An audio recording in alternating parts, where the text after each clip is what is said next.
été le délégué syndical central de Stelia et depuis le 1er janvier de cette année, donc, la Fédé FO de la métallurgie t'a confié le mandat de DSC d'Airbus Atlantique. En effet, alors deux sentiments, une fierté, mais aussi une pression, un fort responsabilité d'être DSC de cette nouvelle structure Airbus Atlantique, qui regroupe 7 sites et 9000 salariés en France et 13 000 dans le monde. D'accord. Et que représente pour toi Airbus Atlantique, du coup, sur ces 11 000 salariés, tu dis? Oui. Airbus Atlantique, en fait, ça représente une victoire syndicale. Depuis 2008, lors de la volonté, lors du plan de Power 8, de vendre les sites aérostructures, où FO on avait mené ce combat, où il y a eu la filialisation avec la création d'Aerolia, et ensuite en 2015, la création de Stelia, qui a regroupé Sogerma et Aerolia.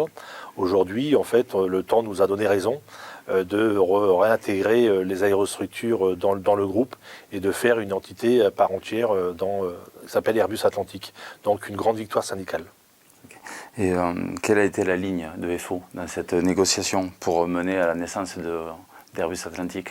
Alors la ligne de FO, c'était qu'il n'y ait pas de disparité avec nos collègues allemands de Premium Aerotech.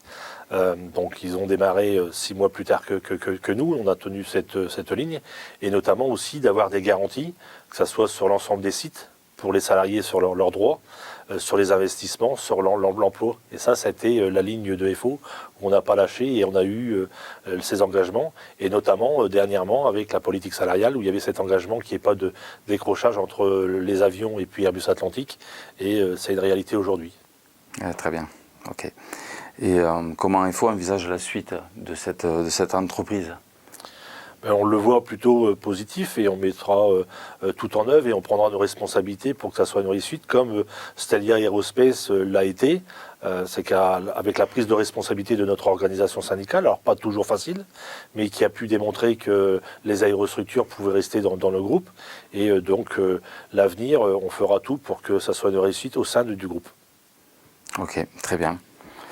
Tu as quelque chose à rajouter à titre personnel, ce que tu en as tiré de cette négociation pour en arriver là? Une fois de plus, ça a montré que la force de FO au sein du groupe peut être la première organisation et surtout d'être coordonné et d'avoir une ligne politique. Car comme je dis toujours, c'est pas Danny Deveau, c'est au nom de l'organisation, c'est ce qu'on représente. La direction, elle n'écoute pas le coordinateur ou Danny Deveau, c'est l'organisation FO, on est des représentants. Très bien, ok. Bon état d'esprit, c'est très bien. Bon, mais merci Danny. Merci. À très bientôt. Merci. Au revoir.